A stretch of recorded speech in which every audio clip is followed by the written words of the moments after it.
கிறிஸ்துவில் பிரியமானவர்களே, ஆண்டவராக இயேசு கிறிஸ்துவின் நாமத்திலே உங்கள் யாவரையும் வாழ்த்தி ஆசீர்வதிக்கிறேன். இந்த நாளுக்கு இந்த தேவன் நமக்கு அருளி இருக்கும் ஜீவ வார்த்தை ஆதியாகமத்தின் புஸ்தகம் 43ஆம் அதிகாரம், அதில் 23வது வசனம். உங்களுக்கு சமாதானம், பயப்பட வேண்டாம், உங்கள் தேவனும் உங்கள் தகப்பனுடைய தேவனுமாய் இருக்கிறவர் உங்கள் சாக்குகளில் அதை உங்களுக்கு புதையலாக கட்டளையிட்டார். யோசேப்பின் வீட்டு விசாரணைக்காரன் யோசேப்புடைய சகோதரிடத்திலே சொன்ன வார்த்தைகளைத்தான் இங்கே நாம் வாசித்திருக்கிறோம். உங்களுக்கு தெரிந்திருக்கிறபடி ஆண்டவர் யோசேப்பை ஆசீர்வதித்து தனக்கு சொந்தமல்லாத தேசத்திலே அவனை வெகுவாய் உயர்த்தி வைத்தார். எகிப்து தேசம் முழுமைக்கும் அவன் அதிகாரியாய் அதிபதியாய் உயர்த்தப்பட்டான். தேவனுடைய பிள்ளைகளே, அந்த காலத்திலே ஒரு பெரிய பஞ்சம் உண்டானபடினாலே, அந்த பஞ்சம் கானான் தேசத்தையும் அது வாட்டி வதைத்தபடினாலே அவருடைய சகோதரர்கள் எகிப்திற்கு போய் அங்கே ஆகாரத்தை கொள்ளும்படிக்கு அவர்கள் புறப்பட்டு வருகிறார்கள். அவர்களை கண்ட மாத்திரத்தில் யோசேப்புக்கு அவர்களை அடையாளம் தெரிந்துவிட்டது. ஆனால் வேற வஸ்திர பாவனையிலே அப்பியாசத்தில் அவன் இருக்கிறபடினால் அவனை இந்த சகோதரர்கள் அடையாளம் கண்டுகொள்ளவில்லை. இன்னுமாக யோசேப்பு அவர்களிடத்திலே துபாஷியை கொண்டு, அதாவது ஒரு டிரான்ஸ்லேட்டரை கொண்டு பேசினபடினால் அவர்களுக்கு அவன்தான் யோசேப்பு என்று தெரியவில்லை. எனவே முதலாந்தரம் அவர்கள் அங்கே சென்று ஆகாரத்தை தேடி அங்கே சென்ற பொழுது அவனவன் தன் கொடுத்த பணத்தை இந்த யோசேப்பு அவரவருடைய சாக்கிலே அவர்களுக்கு தெரியாமலே போட்டு தானியத்தையும் அந்த சாக்குகளில் நிறைத்து அவர்களை அனுப்பிவிட்டான். கானான் தேசத்துக்கு புறப்பட்டு போன அவர்கள் அங்கே சென்ற பிறகுதான் தெரிந்து கொண்டார்கள் அவனவனுடைய பணம் அவனவனுடைய சாக்கிலே இருந்ததை கண்டு அவர்கள் அதிர்ச்சி அடைந்தார்கள், திகைத்து போனார்கள். அநேக நாட்களுக்கு பிறகு இரண்டாம் இசை திரும்பமாய் அவர்கள் வந்த பொழுது அந்த பணத்தை பத்திரமாய் கொண்டு வந்தார்கள். பயம் நிறைந்தவராய், கலக்கம் நிறைந்தவராய் யோசேப்பை தேடி வந்தார்கள்.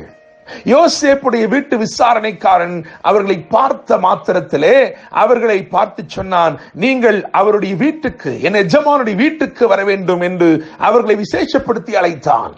அதை பார்த்து இன்னுமாய் பயந்து, இன்னுமாய் கலக்கத்தினால் நிறைந்தவர்கள் அவனிடத்திலே தனித்து வந்து சொன்னார்கள், இப்படியாக எங்கள் சாக்குகளை திறந்து பார்த்த பொழுது அந்த சாக்கின் வாயிலே எங்கள் பணத்தை கண்டு நாங்கள் பயந்து இப்பொழுது அதை திரும்ப செலுத்தும்படி கொண்டு வந்திருக்கிறோம் என்று சொன்னார்கள். அவர்களிடத்திலே அவருடைய கலக்கத்தை போக்கும்படிக்கு, அவருடைய பயத்தை நீக்கும்படிக்கு யோசேப்புடைய வீட்டு விசாரணைக்காரன் சொன்ன வார்த்தைகள் தான், உங்களுக்கு சமாதானம், பயப்பட வேண்டாம், உங்கள் தேவனும் உங்கள் தகப்பனுடைய தேவனுமாய் இருக்கிறவர் உங்கள் சாக்குகளில் அதை உங்களுக்கு புதையலாக கட்டளையிட்டார். என கேட்கிற தேவனுடைய பிள்ளைகளே, இந்த வார்த்தைகள் இவர்களுக்கு அறிவிக்கப்பட்ட மாத்திரத்தில், இந்த வார்த்தைகளை இவர்கள் கேட்ட மாத்திரத்தில் நிச்சயமாய் அவர்களுக்கு 3 காரியங்கள் நடந்திருக்கும் என கேட்கிற தேவனுடைய பிள்ளைகளே. இந்த வசனத்தை வாசித்து பார்க்கும் பொழுது அவருடைய மனதிலே எழுந்ததும் அவைகள் தான். எனவே அந்த 3 காரியங்களை மனதிலே வைத்து அதோடு தொடர்ந்து ஒரு 4வது காரியத்தை இணைத்து இந்த காலை வேளையிலே 4 காரியங்களை உங்களுக்கு முன்பதாக நான் வைக்கும்படிக்கு விரும்புகிறேன். நன்றாய் கவனியுங்கள். கலக்கத்தோடு இருந்தவர்களுக்கு தேவன் இந்த மனிதன் மூலமாய் சொன்ன வார்த்தைகள் முதலாவது ஒரு பெரிய ஆறுதலை கொண்டு வந்தது. ஒரு ஆறுதல். உங்களுக்கு சமாதானம் என்று சொன்னவுடனே கலக்கம் நீங்கினது. ஒரு ஆறுதல் தேவனுடைய பிள்ளைகளை. காரணம், அங்கே சொல்லுகிறார்கள், உங்கள் பணம் எனக்கு வந்து சேர்ந்து விட்டது என்று சொல்லி ஒரு ஆறுதல், கலக்கம் நீங்கியது. என கேட்கிற தேவனுடைய பிள்ளைகளே, இந்த வசனத்தை, ஒரு சரித்திர சம்பவத்தில் எழுதப்பட்ட இந்த வசனத்தை இன்றைக்கு சத்தியமாய் தேவன் எடுத்து உரைக்கிறபடினால் நான் நம்புகிறேன், தீர்க்க தரிசனமாய் உங்களை பார்த்து சொல்கிறேன், உங்கள் கலக்கம் இன்று நீங்குகிறது.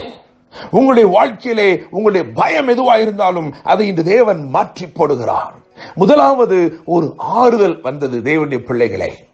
இரண்டாவதாக ஒரு அதிசயம். காரணம், பணம் வந்துவிட்டது என்று அவர் சொல்லுகிறாரே, அப்படி இருக்க இந்த பணம் எங்கே இருந்து வந்தது? அங்கே சொல்லப்பட்டிருக்கிறது, உங்கள் சாக்குகளில் அதை உங்களுக்கு புதையலாக கர்த்தர் கட்டளையிட்டார். என்னை கேட்கிற தேவனுடைய பிள்ளைகளே, இன்றைக்கு உங்கள் வாழ்க்கை என்னும் சாக்கிலே சில புதையல்களை ஆண்டவர் உங்களுக்கும் கட்டளையிட போகிறார். சில அதிசயங்கள் உங்களுக்காக இந்த நாளுக்கு என்று காத்திருக்கிறது. தேவனுடைய பிள்ளைகளே, முதலாவது ஒரு ஆறுதல். அந்த சமாதான வார்த்தை வந்தபடினாலே கலக்கம் நீங்கினது, ஒரு ஆறுதல் கிடைத்தது.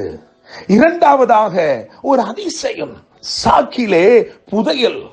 இது எப்படி வந்தது தெரியாது, ஆனால் இது தேவ செயல், புதையலாய் வந்தது என்று அங்கே எழுதப்பட்டிருக்கிறது.